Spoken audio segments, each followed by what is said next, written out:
Guys, Mike. Oh. Hello, and welcome to... Put your what hi-fi down, please. It's riveting. Another episode of Mike and Dave's Hi-Fi Riff. I'm Mike Evans. And I'm David Price. And who the hell are you? I'm Jes Kerr. Hello. Again. Back again. Our tame speaker designer has agreed to come and help us review a cassette deck. Jes. Oh yes, Indeed, of course. indeed. Why waste resources? Absolutely. There's everything out speakers, so we get them to review a cassette deck. Whose idea was that? David Price. I think it was mine. Excellent. I've been in your toilet again, as you can see. Yes. Which is why we're all riveted to We've all got a copy. I've got July 1997, Jes. What have you got? Oh, I'm on August. You're on August? Yeah. Okay. Wow. David? I'm on February 2001. I'm ahead. Do you have every issue of what's Hi-Fi? No. Okay. So, no but you're going to have, I think, when you get on eBay after this. These are in pristine condition as well. They're very good. Very well looked after. Yeah. That's because you've never read them, isn't it? So I think I was. I started editing Hi-Fi World in 2002, I think. So, but I was freelancing. I was a staff writer for Hi-Fi World in the 90s when these were coming out. Yes. But I had a self-denying ordinance, as they say. So I never read any other Hi-Fi mag. So when I was editing World and Choice, I never read any other Hi-Fi mag. Jes, it explains an awful lot, Yeah. doesn't it? It really does. So basically, if I found that if I was reviewing something that I'd already read a review of, it would kind of... You wouldn't want it to flavour me. the expectation. Yeah, sure. So, so basically, all of these I've not read yet. So Okay, yeah. that's why we're doing it 20 years late. Yes. And can I just ask you, what have you found of interest in your particular What Hi-Fi, David? Well, there's all sorts of things. You know, got the Superfi and Superfi advert, which I know Jes is a big fan of. Absolutely. I used to love pouring through the Superfi back pages. Absolutely. Jes, what about yours? What have you found in yours? A few bits of kit, actually. Some bits of kit that I have owned and still do in some cases. You're a bit disappointed in yours, aren't you? Come on, let's do it. Well, I mean, there's an amp you used to own and they've slagged it off. That has disappointed me, actually. The Kenwood KA5090R, which I did own, and you know, as a sort of 14-year-old, I thought it was the best thing in the world. So, well, this is your right to reply, Jes. Yes, you right. You were annoyed when when you read that review, and now you're, you know, you can get your own. I think back on it them. might be rose-tinted memories, to be honest with you. But yes, I've got a really great power amp test in mind, pre-power test in mind. Audiolab 8000, Cyrus, exposures, exposure pre-power, meridians. And the winner is the Talk Electronics. Yeah. Kevin Edwards would be chuffed to bits with that. Be very beat happy. Exposure, who he used to work for. Anyway, there we are, we digress. On this week's riff, what are we going to be talking about? You did mention it. I've completely forgotten. No change. So, oh, you got a beer? Yes. Oh, have I got a beer? No. Oh, thanks then. We ran out, Mike. Oh, okay, thanks again. So, today, we are talking about this. And it's funny we mentioned What Hi-Fi because this was an absolute copper-bottomed What Hi-Fi, you know, group Fave winner. 100%. Yeah. So they loved this. And it is? It's a Sony K611S cassette deck. One of the sort of last proper cassette decks, really, wasn't it? Yes. Because I think after this we got stuff like MiniDisc. Jes, would you mind pressing the play button? it would be my honour. Okay. There we go. Listen to Look at that. Listen What to a those lovely sound motors that was. I just hope we click picked that into out. place. That was a gorgeous Fantastic. click. That is a beautiful looking machine, actually. It Very is a nice tidy. looking It's machine. really, really gorgeous, isn't it? Yeah. For the purposes of YouTube copyright, we can't let you hear what it's playing. No, but, no, fair point. Yeah, but so this was this came out in 1993, which was really the beginning of the end for cassette because a certain format had come out just in 1992. Any guesses? Anybody? MiniDisc. Yes. Yay. Mike gets the house point. So you get 3 of those, Mike. You get a beer. Okay. Well, that's. I'll just go. Probably, I may as well just go to the offie and buy a beer. Okay. So so the interesting thing about this cassette deck is that it was kind of last of the Mohicans, as it were, in terms of Sony taking cassette seriously and trying to do great stuff with it, and to make it sound really good, really easily.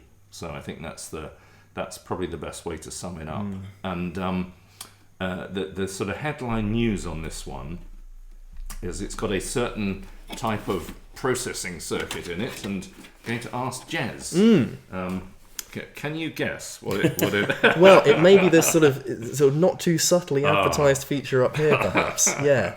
There we go. Good old Dobbly S. Nothing gets past you, Jes. There we are. They're clearly very proud of it. It's sort of up here, front and centre. You don't get to design great speakers without knowing when you've got Dobbly S and when you haven't. I'm very impressed that Jes knows what a cassette deck is. To be perfectly honest, Were you I grew up with Jes? it very much so. Yeah, no, I grew up with it. I used to dismantle cassette tapes because some of them had little screws holding them together. Some were plastic sealed. But I used to really enjoy taking them apart and making my own mixtapes, not by recording them, but by actually splicing them. Yeah. But I didn't have any Hardcore. fancy splicing tapes. You just said the magic word. Oh, really? You just Can I said, get a point? You now? just said, well, you did 3 points and a beer. Oh, wow. You just said mixtapes. Mixtapes. And the reason why that's the magic word, David, is because David's hiding behind his what Hi-Fi. Because I'll tell you, Jes, because David sold me a Nakamichi cassette deck, right? Yes. And for a good price, it's a lovely cassette deck, it's fabulous, but on one condition. Right. He makes me a mixtape to go with it. And I've made it. I don't believe you. I have. Is it in there now? No. Do you have to sort of listen to it on loop or something as penance? I haven't written out what's on the on the tape It'll be a yet. surprise. So honestly, you're looking like you don't believe me, but it's true. I am. So, but with mixtape, you need to fill in the card inlay, don't you, with all the tracks on. We obviously, Jes, as you know, David and I are both car lovers. We always have been since we were kids. And David has a little sort of collection.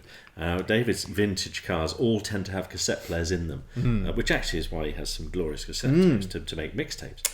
But I've also got at home a really old Lexus IS200 Sport Cross with a really cool tape deck in it. And that's where I will play my mixtape, actually. Probably more there than in my lovely Nakamichi. Yeah. So very cool. But I love mixtapes. There's something really cool about it. They are. We used to, just when we were at school, we used to do mixtapes. Yeah. We used to do mixtapes for each other. And when David would make me a mixtape, I'd go out and buy all the albums, of the songs which are on there. Yeah. And when I made David a mixtape, he would go out and buy none of the albums of all the songs which are on there. So just goes without saying. But he's got into my music recently. Move this away from mixtapes? No. He's got into my music recently because I used to put loads of Rush songs on my mixtapes. And of course now look where we are. Yes. It's come full circle, you see. He's got about 3 Rush songs per side, probably. That's a great point, yes. So anyway. all of that other crap, Mike, I forgive you for. The Rush, thank you so much. Absolutely brilliant. Absolves all. Cool, very good. Nice. So yes, can we do this review now, please? Yeah, can I just preempt your next bit here? Yeah. I could not believe how inexpensive these were for an absolute quality cassette deck. So 250 quid in 1993. So that wasn't like 250 quid now. It's probably more like 500 or 600 maybe. Yes. But still, it's an affordable thing for a lot of people, Yes. You could sort of not go out to the pub for a few months and save the money and get one, couldn't you? So we're not talking like 3 or 4 grand. No, quite. And it's got a really interesting feature, hasn't it? Because you can monitor your source against what it's actually playing back. Yes. And Jes, you and I did independent A/B dems here, didn't we? Yeah. And it's astonishing. Very impressive. Yeah. Extremely transparent. Yeah. Yep. So really, we did. Here's some of the music. Basically, I was recording CDs onto the tape and flicking between source and tape, and also flicking between Dobbly off and Dobbly S. So you guys were the listening panel, and you were quite impressed. Unbelievable. Absolutely. Yeah. It was really difficult to tell the difference. There's a little bit of attenuation in the treble. But in terms like, speed stability and dynamics and all this, it was terrific. Yeah, there was none of that pitch shifting going on, was there, that you often hear with the tape. Yeah. I must say, it almost sounded better with the Dolby S on, which really surprised me, because if you think about when we had cassette decks in the sort of 80s, you'd never turn the Dolby on. You'd cope with the tape hiss because you didn't want to lose the cymbals. But it didn't seem to be the case at all. I think the interesting thing about Dolby S is that in order for manufacturers to fit Dolby S to their cassette decks, Dolby Labs insisted that the cassette decks were of a certain quality, basically the mechanisms and the electronics, etc., had to be to a very high standard. So even if you don't use Dolby S, it's like a bar that's been set. So any cassette deck that appears with Dolby S on isn't crap. It can't be crap because Dolby wouldn't license Dolby S to crap cassette decks. So that's a great thing to have. And this was a very early, relatively early cassette deck with Dolby S, but it was also by far the cheapest cassette deck with Dolby S. They used to, be on things that are twice as expensive as this. Wow. So the great thing about this then is that whether or not you like Dolby and Dolby S, then it kind of underwrites the quality. There's a guarantee you're going to have a decent player. Absolutely. And Dolby S is a very good noise reduction. It gets 24 dB of noise reduction, I think, at high frequencies, and in low frequencies is about 10 dB. Yes. So it really does work, and it works much better than the other ones. Yeah. And I think it's less audible than Dolby C as well. I was never a fan of Dolby C. No, it just sounded really processed. It really did. Yeah. So so it was a great thing to have, and we were listening to this, which is Felt's Primitive Painters, which is I think it's like 86, 87, something like that.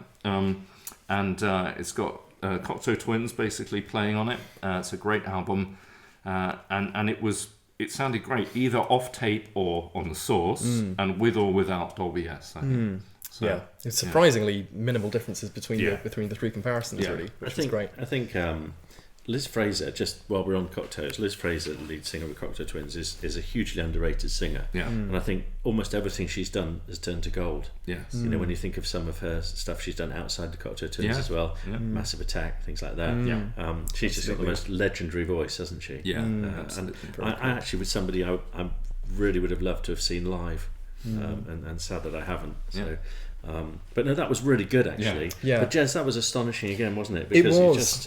just didn't lose anything. And it's a shame in a sense that this, that Dolby S and indeed, cassette decks of this standard, sort of came right at the very sort of tail end, because as you say, cassettes were sort of fading out at this point. Yes. I think a lot of people think of cassette and they think of this, sort of late 70s, early 80s, kind of hissy format with the treble rolled off.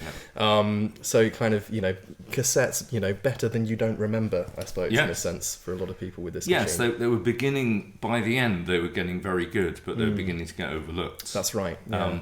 And it was almost in a similar way. It's a bit like vinyl LP as well, because by the late 70s, vinyl LP replay was really good. It could be.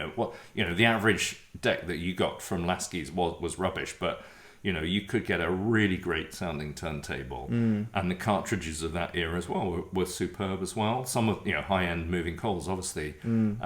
So it was capable of quite superb, absolutely top-notch reproduction, but it was.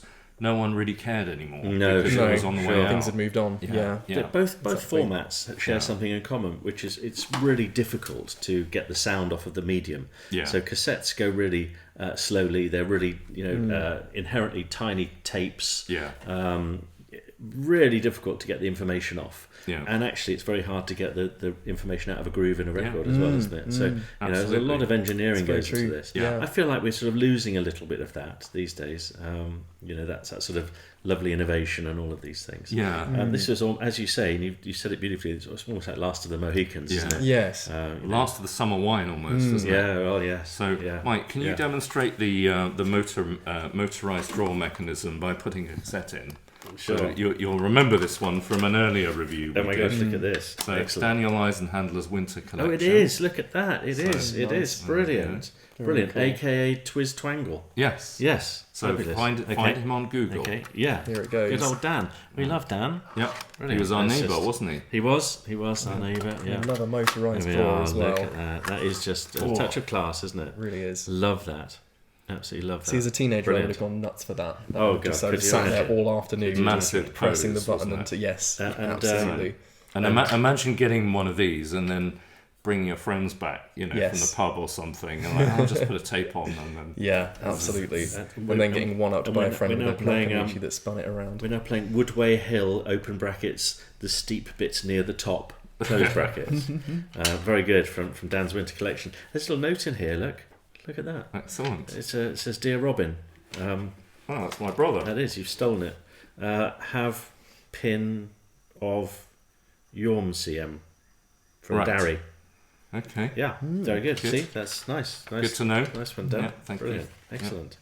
So that note will be now going around the world. Yes. Dan's Very nice knob feel. Sorry, I hope you don't mind me. well, yeah, I was going to say there's a twizzle joke there. there, but I better not go. Don't drag Hi-Fi Riff. Look, Don't I just couldn't feel you help can it, I'm sorry. turn up on our I sofa don't and make know. crass Look, jokes. That was a legitimate comment, Mike. We would It was, never ever do anything like that. I think Jes is right about the knob, actually. Mike. Thank you. Oh, God. Yes. Alrighty.